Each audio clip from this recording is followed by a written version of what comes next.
So ako, ang nararamdaman ko ngayon mga amigo, syempre panghihinayang para kay Wesley. Dahil sabi ko nga yung time natin, yung effort natin, yan di ba na sayang. Pero ipinapasok ko sa isip ko na para ko silang mga kaibigan na nagbakasyon sa Pilipinas at ibinigay sa kanila yung magandang bakasyon like kay Mami Cookie, yun na lang inisip ko para hindi lalo sumama ang loob ko. Kasi pagka... So yan pa mga amigo, nandito na tayo at ilang maleta? Tama ba? Okay. Wait, sakto lang Belgium? Dalawa. Wait, kuhin mas ito. Si. Oo. Ano ba kulang? Olvidar. Okay na to. Ayan, dalawa. Isa. Sakto naman. Ito pa. Teka, wait lang. Kumpitin natin. Dalawang maleta. Parang kasya naman. Pero malaki, oh. Oo nga eh. Oo nga. Kasya ba? Kasi ko eh.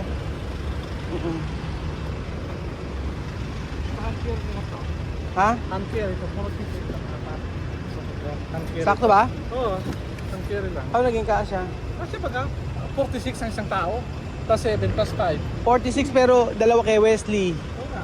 Dalawa kay Joanna. Oo. Hindi. Dapat ito sa kanya. Nagigets mo ba ako, Bedun? Kada maleta.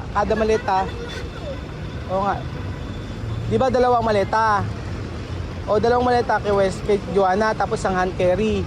O tapos isa, dalawa. Sobra. Saan yung hand carry niya? Ala. Ito, hand carry niya to. So ito pwede kuha Wesley, no? Hand carry to. Oo. Usually ito pwede Kuha. walang hand carry. Si. Después una, malita para. Oo. Dalawa. Oo. Pwede lagyan mo isa? Asya? Halika dun tayo, mag-ayos. Halika na, ang init. Vamos. Di ba sama si Marvin? Sasama si Marvin? Sama mo maaga pa. Para makakain tayo sa loob. Oh, let's go. Ayan si Kuya Belgium. Oh, halika na. Let's go. Tayo ito, pumasok ka. Pasok ko sila yung dalawa lang.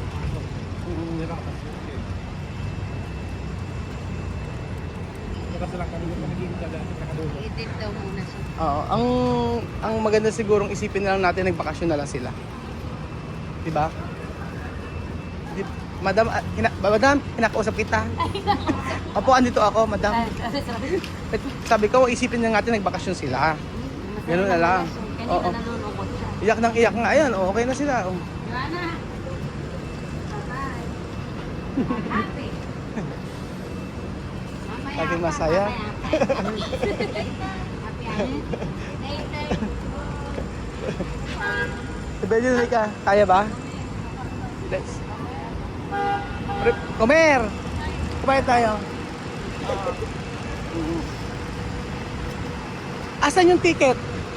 Yung ticket? Ano na yung website? Okay, dalawang kopya.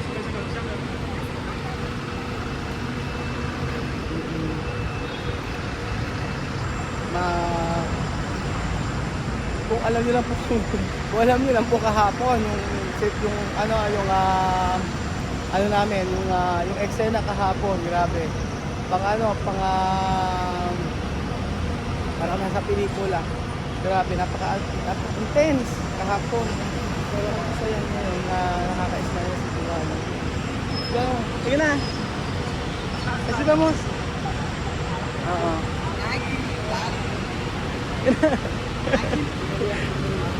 Sige na, lakad mami. Oo.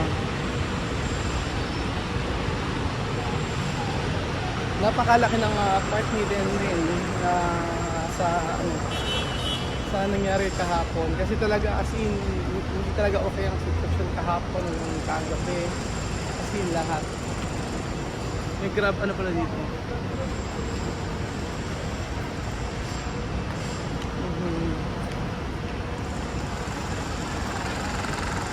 Okay na, naayos naman na yung mga ano. Dapat kumain tayo.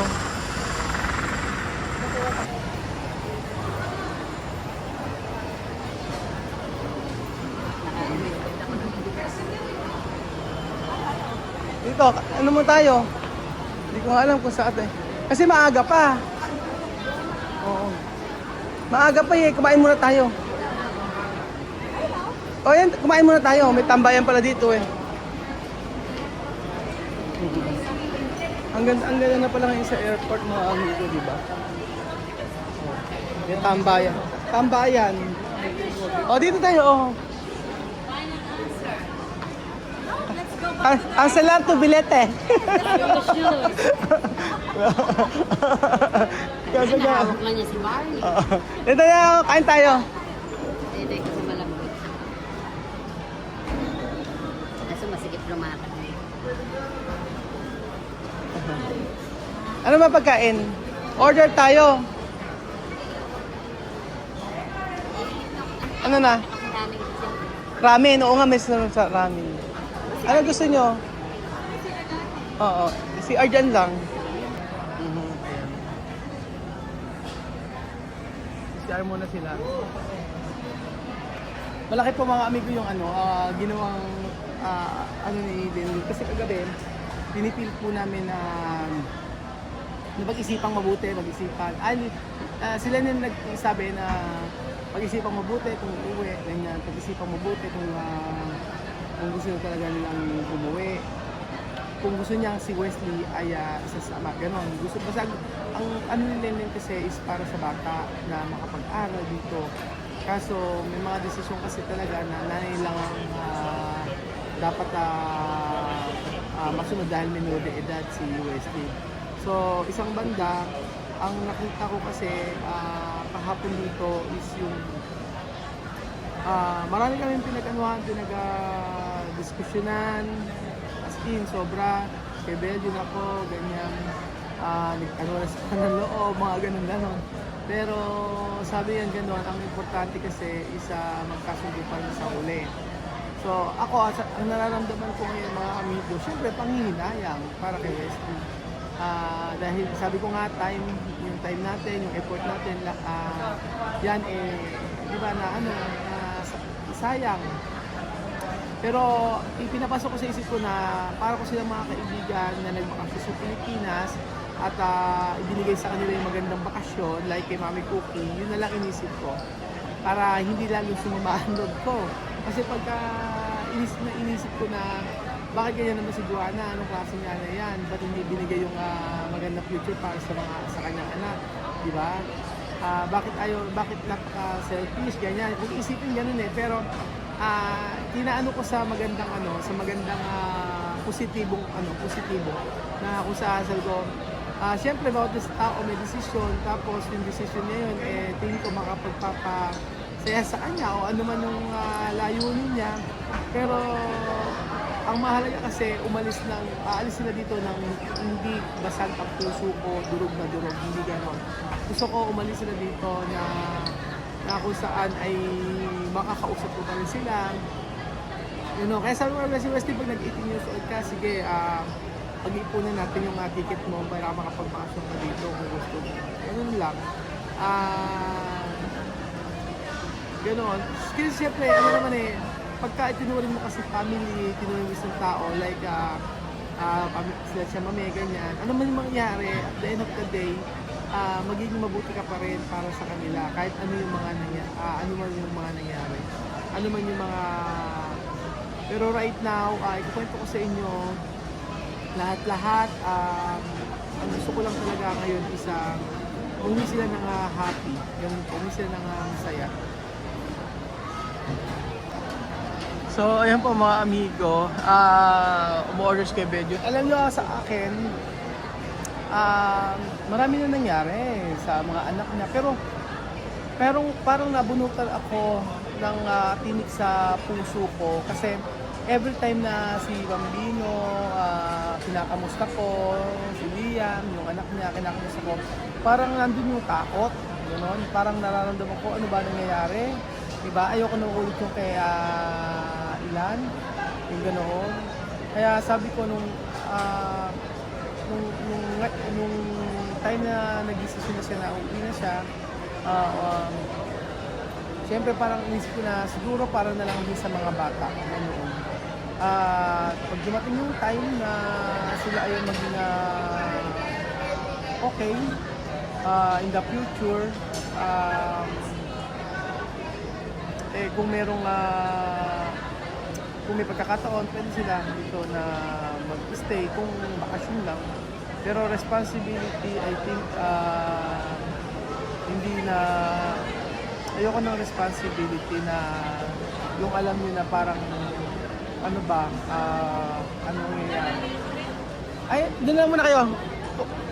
Leslie, you know, comprar comida. Food. Sí, tú puedes comprar. Ayan. Ayoko na yung kaya nga sabi ko nga, pwede pumunta yung mga bata rito, kaso ayoko ng maraming responsibility. I think yung pinaka-pwede kong best na pwede kong gawin sa kanila ngayon is yung for Wesley siguro, after kung nag-18 siya, pwede siya dito, ganyan. Kasi hindi naman mahalang ang mag-stay din sa Pilipinas, lalo na kung nag-iisa lang siya, yun, di ba? Hindi, huwag lang yung talagang buong family na ano. Ito comprar? Ano? Ito na kayo, no kaya no kaya kumain? Ayaw niya kumain. Ayaw niya. Ayaw. Oo. Baka hindi siya nagagutom. Oo, yan mo na. Dahil tayo kumain. Ano ba? Ano pagkain? Ako, ano ba yung pagkain dyan? Ay, may mga ganito. Subscriber mo. Hello po, kumusta po? Pabili nga po ng Paris Overload. May Paris Overload? Wala pala. Arroz caldo na lang ako, Belgium. Ano sa'yo, Lars Caldo din? Arroz caldo, ano yung arroz caldo overload? Overload. Bagang ko na.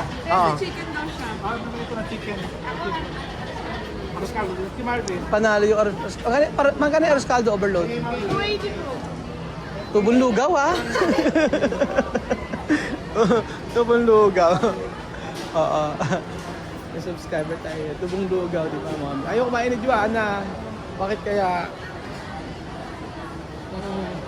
Ayaw ba kumain? Kumain. One hotdog.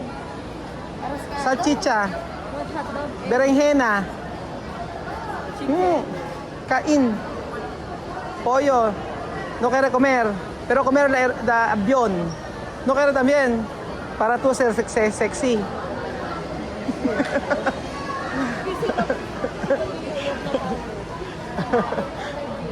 Hindi siya nagugutom. Paano siya magugutom? Hindi siya nagugutom. For sure yan, excited yung makita yung mga anak niya. Significa tú que eres ver tus niños, hijos, Liam y Bambino. Siyempre. Sí. Oo.